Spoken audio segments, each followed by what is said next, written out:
OMG mga kababayan, sino itech na nagwala sa Palasyo de Polvoron? Grabe po itong video na ito mga kababayan, may nagwala sa palasyo. Sino kaya ito? Sino kaya itong malaking tao di umano mga kababayan na mukhang nagwala at hindi na po napagtimpi? Ano ho mga kababayan? At sa kabilang banda ng ating pag-uusapan, Senator Marcolita may good news, pinayagan ng korte. Maganda po ito mga kababayan. Sana nga, no?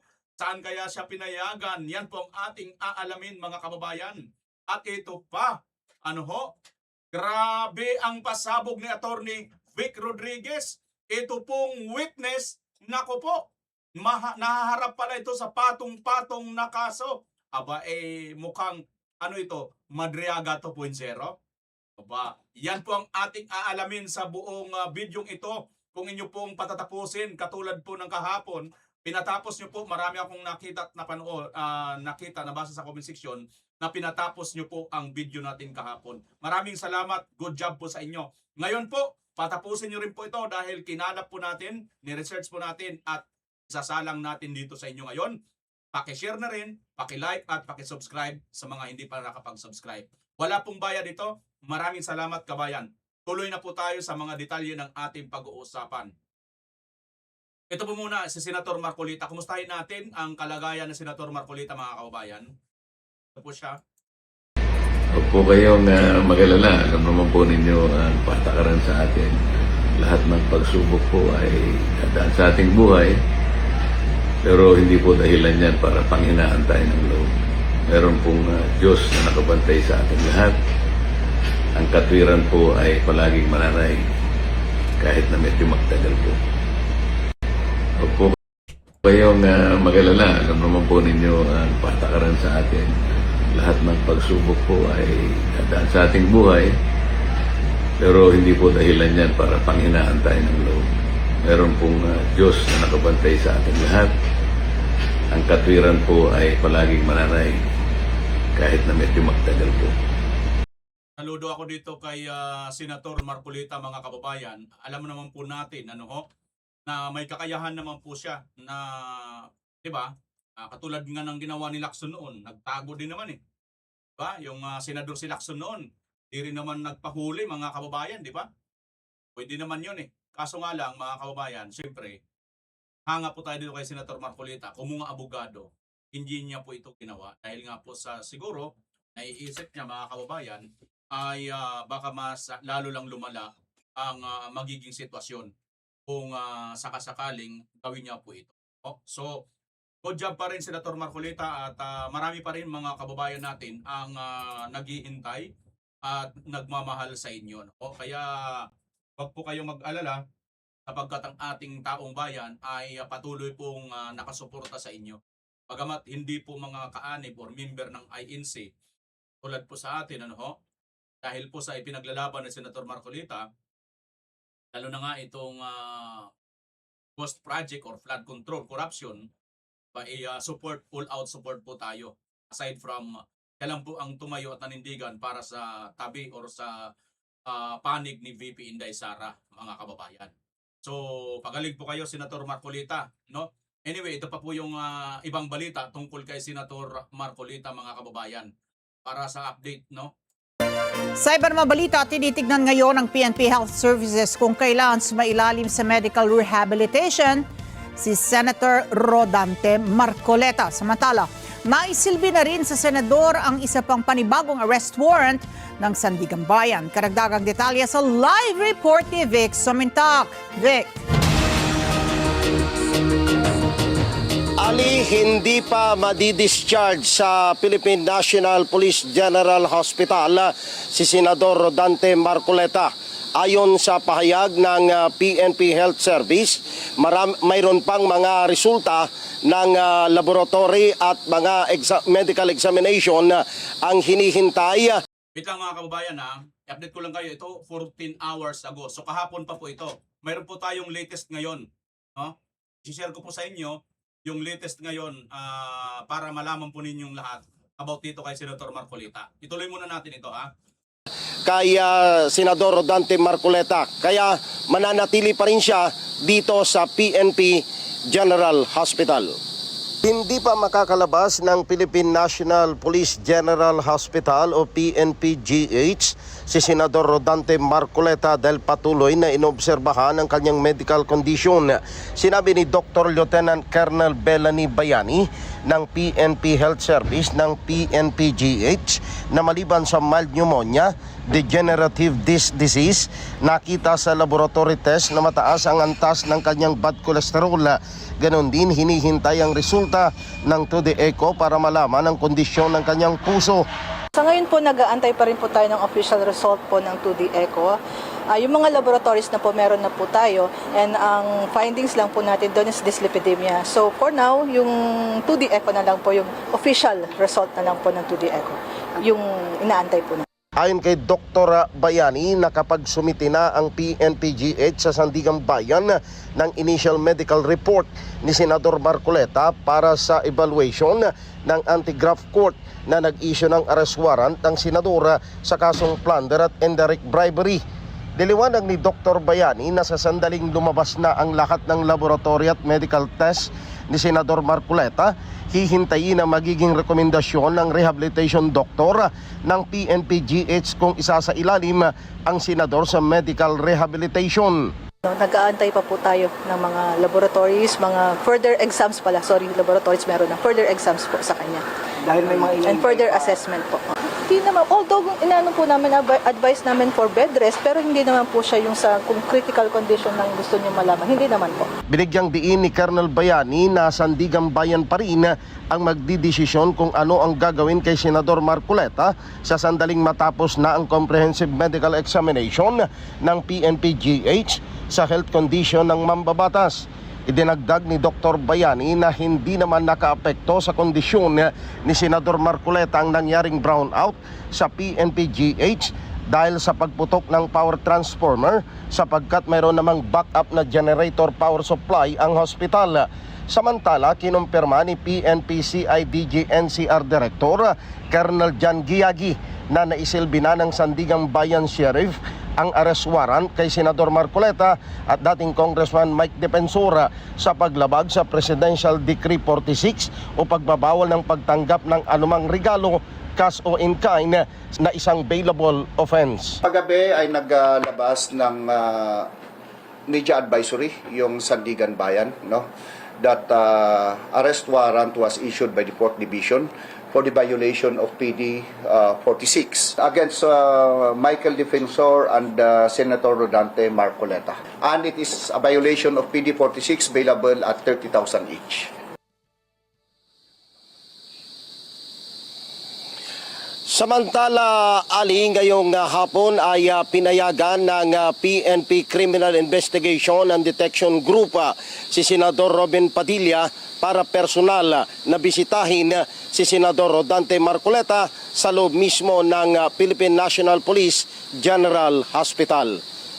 Ayan mga kababayan, ito nga pong si Senator Robin Padilla ay pinayagan po na makabisita dito po kay Senator Marcoleta. Matatandaan natin mga kababayan na si Senador Marcoleta ay nauna ng dinalaw ni Vice President Inday Sara Duterte. At ngayon nga po ay si Senator Robin Padilla yung pinaka-latest. Although kahapon po yan mga kababayan, ngayon po mayroon po tayong update. At pwede sigurong good news ito kay Marcoleta mga kababayan. Ito po, kapapasok lang po nito mga kababayan, panoorin po ninyo. SMNI News Online ang ating source, no? Pwede nang humarap sa korte. Kinumpirma ni PNP General Hospital PNP-GH Chief of Internal Medicine Police Lieutenant Colonel Binali Bayani sa Sandigan Bayan 3rd Division na fit to travel at fit to appear in court na si Senator Rodante Marcoleta. Inirekomenda ni Bayani na may harap si Marcoleta sa korte matapos makumplito ang kanyang pag-inom ng antibiotics sa Hulyo 15. Ayon sa ulat ni Bayani, sa mga maestrado, may pneumonia ang senador at nakaranas ng pagtaas ng blood pressure, pananakit ng dibdib, at pananakit ng batok. Ayan po mga kabayan, yung pinakabagong-bago at pinaka-latest update natin dito kay Senador Marcolita.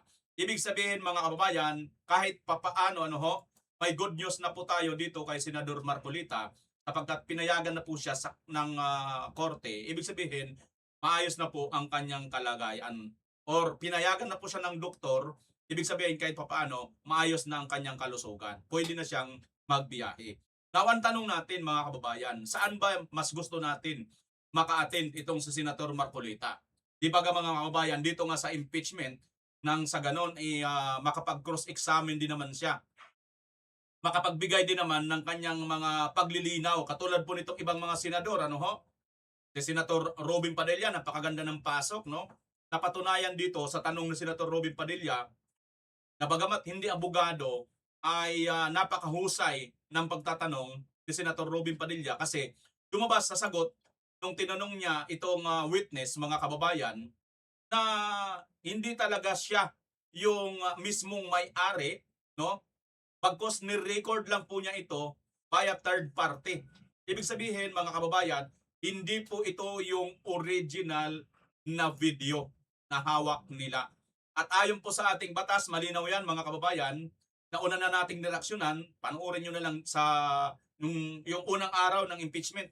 Doon yata yung nakalagay mga kababayan. Paki-kalkal nyo na lang sinasabi doon na itong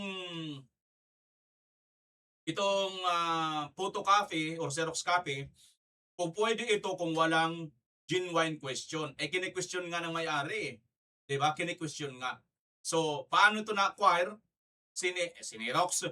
Yung in-screen record lamang nitong witness na ito ng NBI, yung agent ng NBI, si Hilong Talilong. Now, mga kababayan, yung argumento dito na ipinakita ni Senator Robin ay maliwanag na nalantad na hindi po original ang hawak ng mamang ito.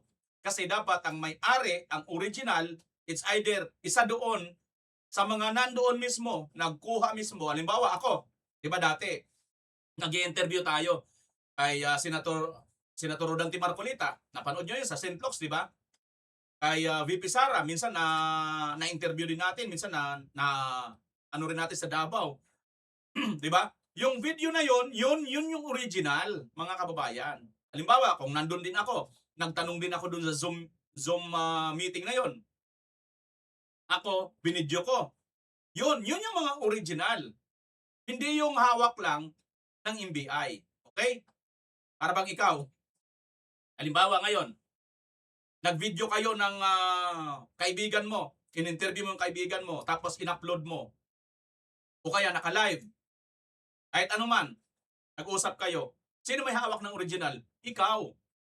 Or kung sinong nag-video sa inyo, di ba? Ganon. Ngayon, yung kukuha doon, hindi na po yun original.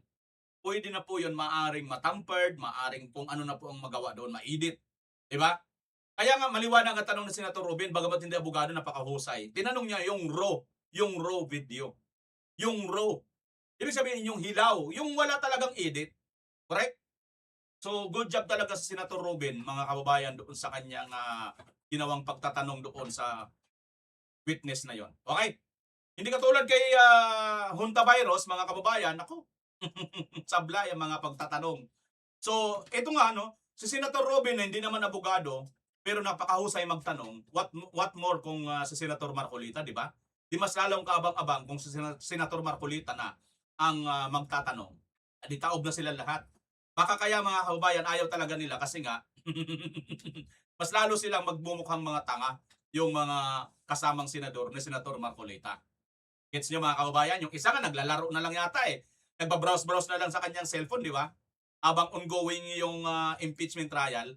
Siguro nag-aabang na lang yon. Pagdating ng paghuhukom, pagdating ng judgment, sabihin na lang niya, o sige, atol din naman namin dito, convict na yan si Sara Di ba? So bakit pa ako makikinig? Bakit pa ako manunood sa hearing na yan? Basta magbabrowse-browse na lang ako dito. Possibly ba yung mga kababayan? I don't think so kung hindi yan posible, no? Nasa sa inyo kung anong paniniwalaan nyo. Sabagay, mga kababayan, alam naman po natin, mahirap na lang magsalita, di ba? Pero alam natin, marami po sa mga senador dyan, for conviction talaga. Kaya wala pong interest sa mga ebidensya. Di ba mga kababayan? So, okay. Bago natin tunguhin itong matinding pasabog ni Attorney Vic Rodriguez na ito pala na witness ay may nabuking na patong-patong na kaso, mga kababayan. Alamadriaga pala itech. Aba. Tingnan po muna natin itong abogada na lead counsel ni VP Inday Sara. Ito pala ang track record nito. Kaya pala napakahusay, mga kababayan. By the way ito pala yung VMR POV. Ito pala yung bago kong FB page, no? Kasi yung una kong FB page, naalala nyo noon, ninakaw. Kaya ito mga kababayan, paki-follow nyo naman po itong FB page ng VMR na ito, no? Dito ako nag-upload ako ng mga maliliit na video, mga short, no? Pili na lang kayo dyan kung ano ang gusto nyong panoorin, no? 50,000 na ito. 5,000 naman itong isa. 04, 72, 79. Kayo na lang po mga kababayan, pumili dyan, ha?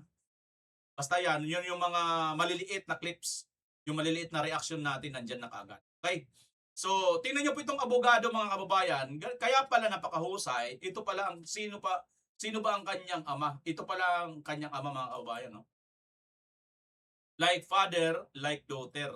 Kaya pala kapag may katwiran, ipaglaban mo. Yan, mga kababayan, tatay pala nito. Kaya pala, matagal ko na rin iniisip yan. Hindi ko lang maano noon, no? Ito pala ang kanyang tatay, si Attorney Sison, mga kababayan. Itong si Sheila Sison. Kaya pala, mga kababayan, napakahusay. Kasi itong si Attorney Sison, talagang mahusay po magpaliwanag tungkol sa batas. Ano ho? So, like father, like son. Okay? Bago natin tungungin, mga kababayan, abay, mas na-excite ako. Balikan po natin, sino ba ito na nagwala dito sa Palacio de Polvoron, mga kababayan? Nakakatakot pala, parang dragon, ano ho? Galit na galit? Galit na galit, mga kababayan. Mukhang gustong manakit. Itong mukhang dragon, dyan nga po sa Palacio de Polvoron. Hindi po natin alam kung sino po ito sa panuurin nyo na lang at bahala na kayo kumilates kung sino po itong mamang ito. Okay? Pero tingnan natin ang comment section nga nito. Pwede si ganito daw. Yan, di ko kamag-anak yan. Buti na lang in huling litra apelyido ko. Sabi nito. Umpisa na yan, baliktaran na. Mga bay. Sino kaya ito? Yun ang mga comment, mga kababayan. Laglagan na to, sabi ni Toroyski. Laglagan daw. Tingnan na natin. Because I'm supposed to be committed to this fucking show! I'm committed daw to this F show. Because I'm supposed to Supposed to be be committed committed to this fucking show! Oy. F show daw. Anong show? So part of that anger is anger at my stupidity! A part of my anger is my stupidity. At my stupidity! For saying yes to this! For saying yes to this? Ano kaya yung kanyang Eunice? Ano kaya ang kanyang sinang-ayunan, mga kabayan? I'm sick and tired of the bullshit!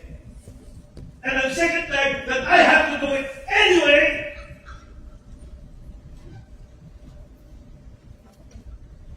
Because I'm supposed to be committed to this fucking show! Tahimik lahat. So part of that anger is anger at my stupidity! For saying yes to this! Because I'm supposed to be committed to this fucking show! So part of that anger is anger at my stupidity! So part of that anger is anger of my stupidity.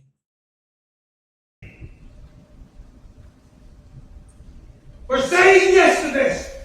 For saying yes to this. Ano kaya itong mga kababayan na ano ako, no? Para bagang for saying yes to this, pag sinabing sang-ayon ako sa ganito, no? Yes to this. I'm sick and tired of the bullshit. I'm sick and tired of this bullshit. And I'm sick and tired that I have to do it anyway. And I have sick and tired to do it anyway. Because I'm supposed to be committed to this fucking show. Grabe, ano? So part of that anger is anger at my stupidity. Grabe, no? For saying yes to this. Because I'm supposed to be committed to this fucking show. Talagang So Gina G. part of that anger. Parang si ano yun ah. Si Ngagba yun ah. Ito oh. Ito si Ngagba. Parang lahat sila mga kababayan tamimi ano. Walang So nakapagsalita. part of that anger is anger at my stupidity. Parang walang nakapagsalita. For No? saying yes to this. I'm sick and tired of the bullshit. And I'm sick and tired. Ayun no mga kababayan. Sino itong nagwawala at saang lugar po ito na may nagwawala ng ganito mga kababayan? Nakakatakot ano? At ano ang kanyang sinasabi tungkol dito? Wala po tayong pinapangalanan na mga kababayan kung sino po ito. Pero sa itsura ng ano mga kababayan, nakikita natin yung mga tao na nakapalibot sa kanya, mukhang takot lahat, no?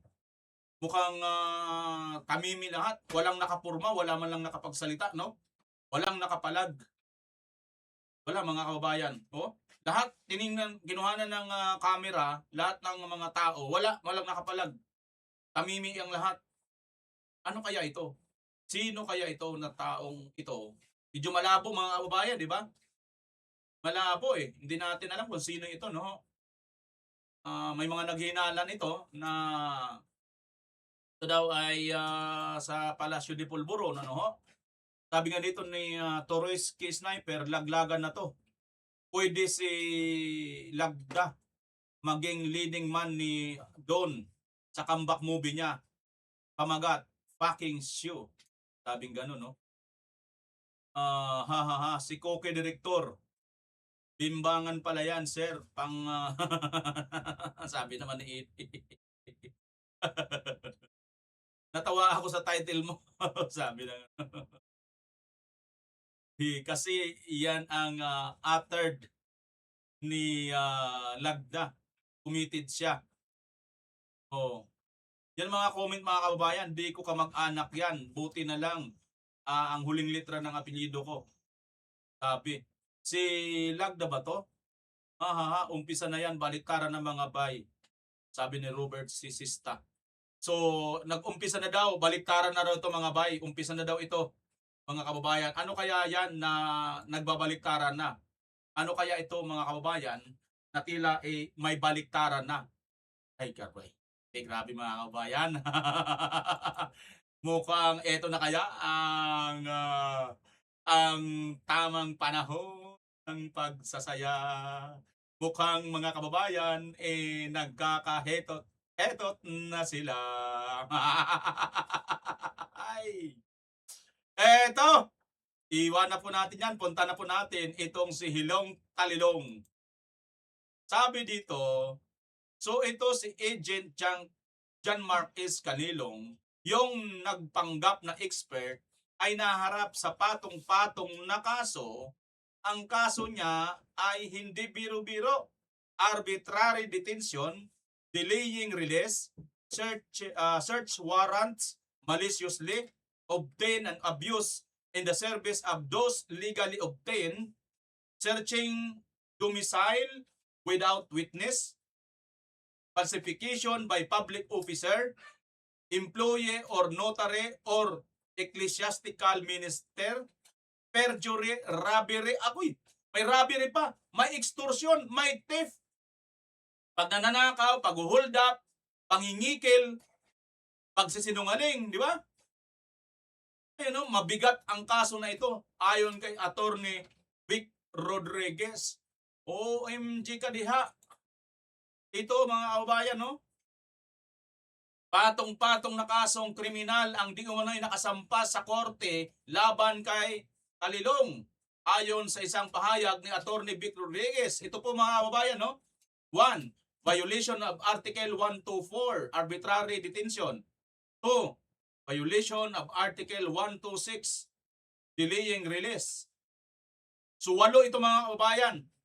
Puntahan na nga natin si Attorney Vic Rodriguez patungkol po dito sa kanyang pasabog. Ito po mga kababayan, si Attorney Vic Rodriguez. Base sa impormasyon na ipinarating sa atin, ano? Baka alam nyo na rin to, pero para malinaw, sino ba yung star witness ng prosecution na kanilang iniharap sa impeachment court? It's a total waste of time. Nako. Presenting him to be an expert na hindi naman pala. Tapos, hindi binanggit dito na meron pala siyang kinaharap na kaso at meron pang hiling na ilagay siya for preventive suspension. No, ang kaso niya ay hindi biro-biro. Arbitrary detention, delaying release, search warrants maliciously obtained and abuse in the service of those legally obtained, searching domicile without witness, falsification by public officer, employee, or notary, or ecclesiastic. Ano mga kababayan, falsification. Ha? Kung nagpapalsika pa po ito mga kababayan, paano na lang yung kanyang ginawa dyan? 2 weeks lang siya. Diba? Pwede niya rin matampered or mapalsipika itong mga ebidensya. May kaso pala siyang falsification eh. Minister, perjury, robbery. Excuse me. Perjury mga kababayan, ibig sabihin sinungaling, di ba? May kaso pala itong pagsisinungaling. So, paano ito naging witness? Oh. Awig nga ni Madriaga, di ba? Kinasuhan ni BP Inday Sara ng perjury.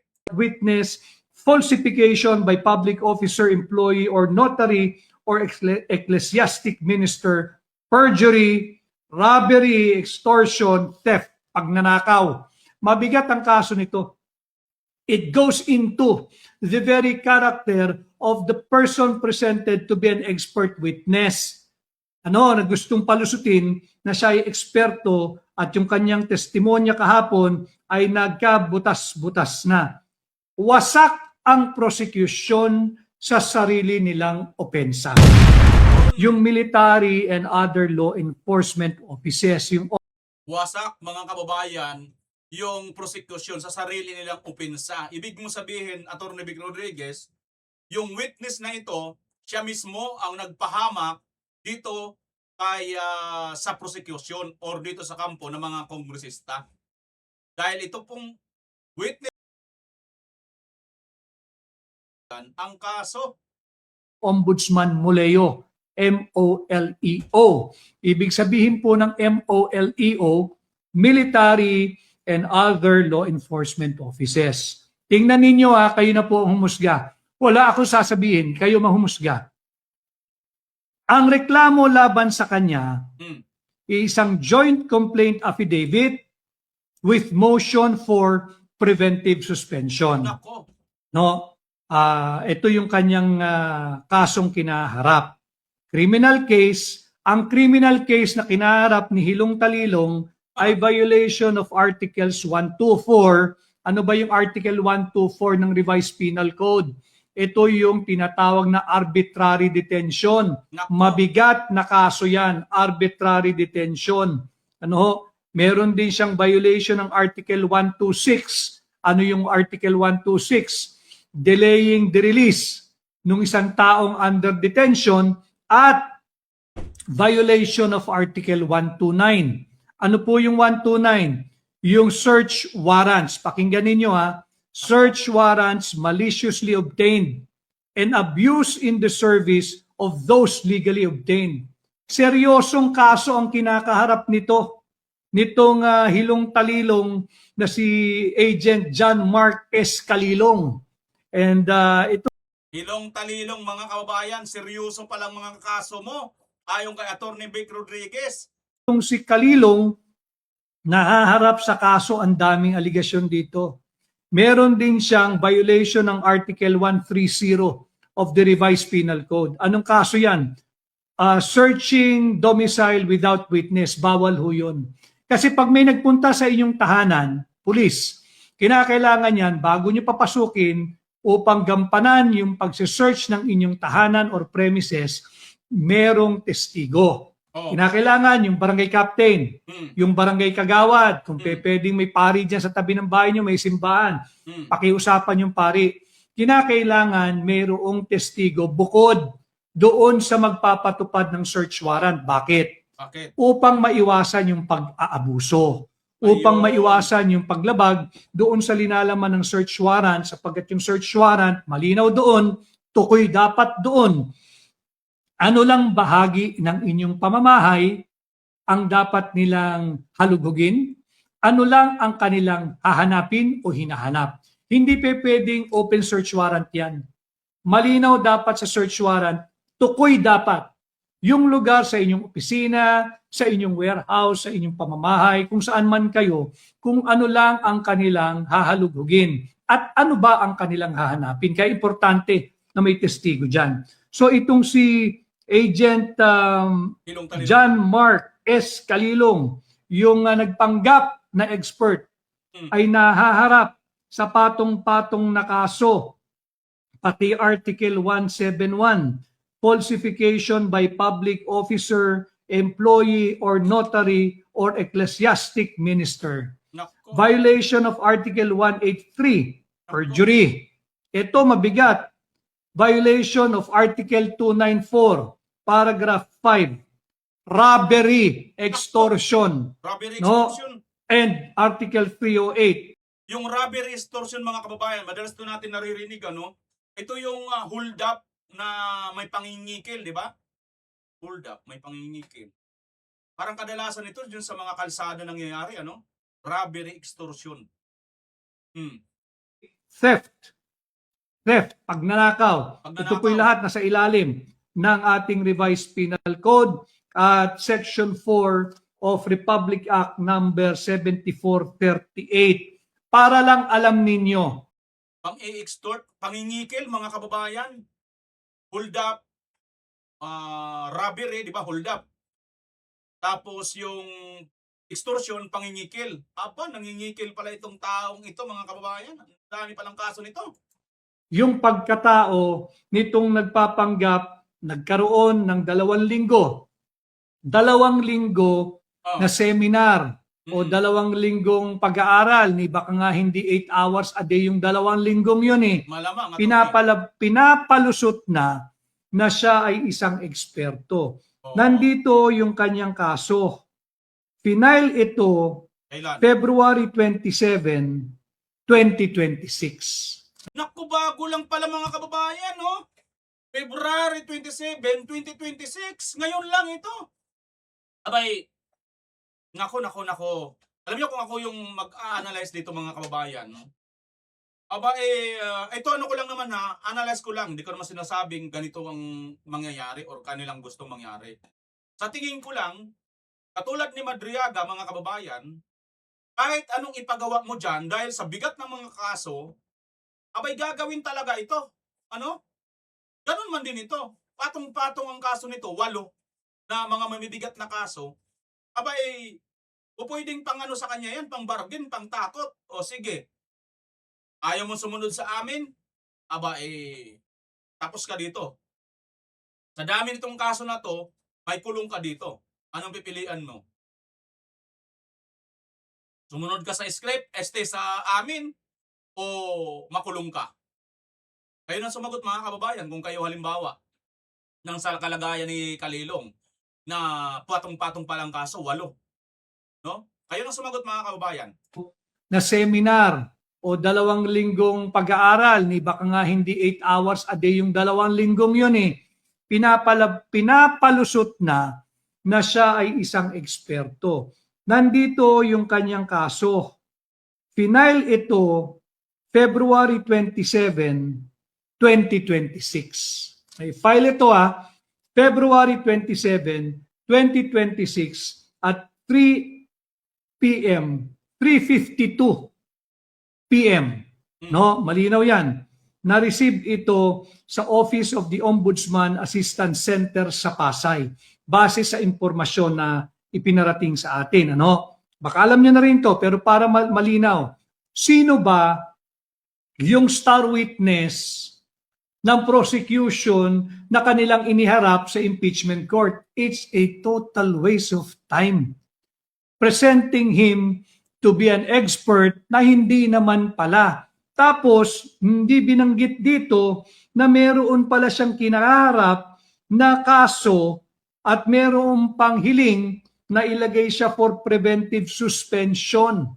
No, ang kaso niya ay hindi biro-biro. Arbitrary detention, delaying release, search warrants maliciously obtained and abuse in the service of those legally obtained, searching domicile without witness, falsification by public officer, employee, or notary, or ecclesiastic minister, perjury, robbery, extortion, theft, pagnanakaw. Mabigat ang kaso nito. It goes into the very character of the person presented to be an expert witness. Na gustong palusutin na siya ay eksperto at yung kanyang testimonya kahapon ay nagkabutas-butas na. Wasak ang prosecution sa sarili nilang opensa. Ayan mga kababayan. Base sa Wasak ang prosekusyon sa sarili nilang opensa. Sarili nilang opensa mga kababayan, sarili nilang witness. Ito pala ang magpapahamak sa kanila. Kitang-kita niya naman mga kababayan, di ba? Sa round 1 or sa unang salang pa lang ng mga witnesses, nakakalamang na po ang kampo ni Vice President Inday Sara Duterte. Sa bagay, alam naman po natin, lahat naman po ito papalpak lahat Lahat naman po ito papalpak lahat, lalo na doon sa confidential funds. Palpak po lahat ito mga kababayan, wala po silang ipapanalo. Kaya nga siguro si Tuta Sin, mga kababayan, ay nagbabrowse-browse na lang, di ba? Habang ongoing itong trial, nagbabrowse-browse na lang siya. Bakit? Kasi nga, bakit pa ako dyan, siguro sabi ni Tuta Sin, bakit pa ako dyan makikinig? Bakit pa ako makikinig dyan? Pa-browse-browse na lang ako. Ano ba yun? Bakit naman? Pa-browse-browse na lang siya. Kasi nga, yung alam na ang mangyayari Alam na ng decision niya Di ba mga kababayan? Pero, maliwanag dito, sabi ni Atty. Vic Rodriguez, ay wasak ang prosecution sa sarili nilang opensa. Dahil nga po dito sa screenshot nyo na mga kababayan, patong-patong na kasong kriminal ang kinakaharap ni Hilong Talilong na witness. Ayan violation of Article 124, arbitrary detention. Ibig sabihin mga kababayan, ito po yung nagkulong sila ng isang tao. No? Violation of Article 126, delaying release. Halimbawa, i-release na dapat ang isang naikulong sa kanila. Dinidili niya. Diba? Ang bigat, no? Bakit niya dinidili mga kababayan? Siguro may kinaugnayan yan. Dito sa baba naman ang kaso niya, extortion. Diba? Extortion din mga kababayan kasi extortion, panghingikil. Siguro lang kasi nga bakit mo i-delay? Release na pala. 29, malicious obtaining. Search warrant abuse in its execution.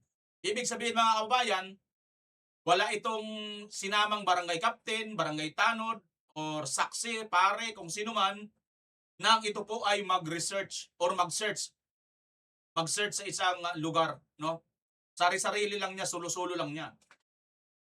Violation of Article 130, searching domicile without witness. Ayan nga po 'yan mga kababayan. Magkaiba pala ito, no? Violation of Article 128, maliciously obtaining search warrant. Yung pagkakaroon niya ng malicious pala yung pagkakaroon niya ng search warrant. Abuse in its execution. Inabuso niya yung search warrant. Tapos, search domicile without witness. Nag-search siya kahit walang witness. Violation of Article 171, falsification by public officer. Nako po, may falsification din pala to. Eh, kung mayroon itong kaso ng falsification, pwede rin niyang ipasifika kaya, mga kababayan, yung yung kanyang sinasabi diyan na inauthenticate daw niya. Paano niya na-authenticate? Hindi naman siya authenticated na certified. Di ba? Violation of Article 183, false testimony, perjury. Ayan na, pagsisinungaling. Nag-testimony pala ito ng sinungalingan. Nako malamang kasinungalingan nito nga yung kanyang ginagawa, mga kababayan. May kaso na pala siya niyan eh. Falsification by public officer, violation 171. Violation of false testimony, perjury. Violation of Article 294, Paragraph 5, robbery with violence or intimidation. Grabe. Robbery, pang-hold up yan, di ba yan? Mga kabayan, hold up, tas ini-intimidate niya. Kasi si PI ako. Oh. Di ba ganon? Violation of Article 308, theft, pagnanakaw. Nasa'yo na ang lahat. Oo. Nasa'yo na ang lahat, Mr. Witness. Kaya, siguro mga kababayan, ang aabangan natin dito, after na itong impeachment, balitaan natin kung saan ba ito mapupunta. Ito ba ay sa kanyang 8 na kaso na yan, malulusutan ba niya yan? Pagka malusutan niya lahat yan, alam na this, mga kababayan, sa dami ba naman yan, 8? Imposible naman, puro kasinungalingan lahat yan. Ihalos magkakaugnay-ugnay yan. Perjury, falsification public document, extortion, obtaining, tapos yung hindi pagre-release kaagad ng dapat na i-release. Search warrant, illegal. Grabe yan, mga kababayan. Pag hindi po ito na-upload dito, alam na this. Natanggap niya na ang pagpapala ng malita.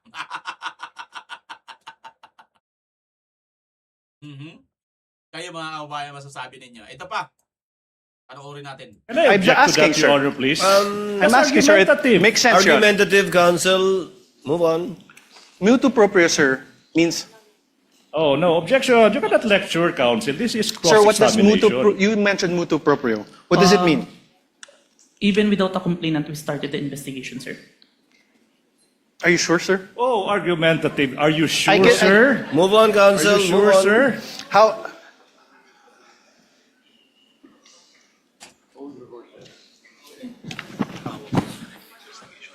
How about direct investigation? What does that mean? Your Honor, okay, never mind. Directed investigation. What does that mean? There is instruction from above, sir. From? Above. From Above. upper. Uy, may instruction daw from above, mga kababayan. Sino kaya doon sa above? Butike kaya ayon? O yung kamag-anak ng butike, tukko. Mas malaki-laki. Ora mas malaki, iguana. Ano ba? Ang susunod na malaki ng iguana, bayawak. Dugtungan nyo na, mga kababayan, kung ano ang kamag-anak ng butike, tukko, iguana, ano pa, lahat ng mga sermin. What does above mean? It may be the DOJ or the higher. Higher. What's higher? It's maybe the DOJ, mga kababayan, ha? Pakinggan nyo nga uli. Sabi niya, it's maybe the DOJ, yung above. From Above. upper. What does above mean? It may be the DOJ or the higher. Higher. What's higher than the DOJ? Based on that, it's only the DOJ, sir. Based Huli na naman siya dito, mga kababayan. Based on that, it's only the DOJ. No? Pero bakit mo kanina binanggit DOJ or above? Sino yung above? Oh. Nagpalusot, mga kababayan. Mabuti na lang, pinagbigyan ka ni Attorney Senator. Ang pangalan nito, si Chis Escudero. You said above the DOJ, sir. No, sir. Above the Sir, NBI, sir. you said above. May I ask for a Argumentative, you are argumentative. Counsel, again, I would have to sustain the objection. It is argumentative. I heard All the right, answer, and he meant as a general term above, but referring apparently to only the DOJ in this particular instance. We submit, Your Honor. Please proceed. You confirmed that the NBI Cybercrime Division is the Kung tutusin mga kababayan, di ba? May nabanggit siyang above eh. Above, it's DOJ or above. So, may mas mataas talaga sa DOJ. Kaya lang, mamasalamat ka, pinagbigyan ka na lang. complainant in the case against the Vice President, and that the DOJ filed this with the NBI filed this with the DOJ.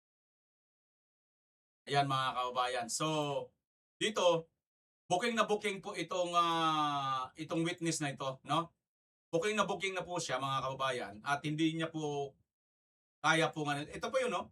Courtroom drama, motu proprio explained, no? Yung motu proprio mga kababayan na yan, parang si Senator Marcolita, nag-motu proprio investigation siya dito sa flood control. Ibig sabihin yung kusang palo, parabang martilyo at pako. Ang pako, pag hindi pinukpok ng martilyo, hindi babaon. Tama, hindi? Yung ginawa ni Senator Marcolita ay nagkusang palo or motu proprio investigation. Ganito din daw ang ginawa nila mga kababayan. Pero tinatanong dito ni Attorney Narbasa, sino yung above pa doon? Kasi kung tutuusin mga kababayan, ibig lang sabihin nito, bukod sa DOJ, may mas mataas pa talaga na nagkusang magpaimbestiga. Sino yun? Oh, alam nga naman butike, alam nga naman tuko, alam nga naman iguana. Yung mas matanda pa sa iguana, yung mas malaki pa sa iguana. Yan. Okay? Ano ang inyong masasabi patungkol po dito sa video ito mga kababayan? Paki-comment nyo po dyan sa baba sa comment section at pag-uusapan po natin, pupusuan po natin. Maraming salamat. Team Our Channel, magkita-kita tayo sa susunod. Bye-bye!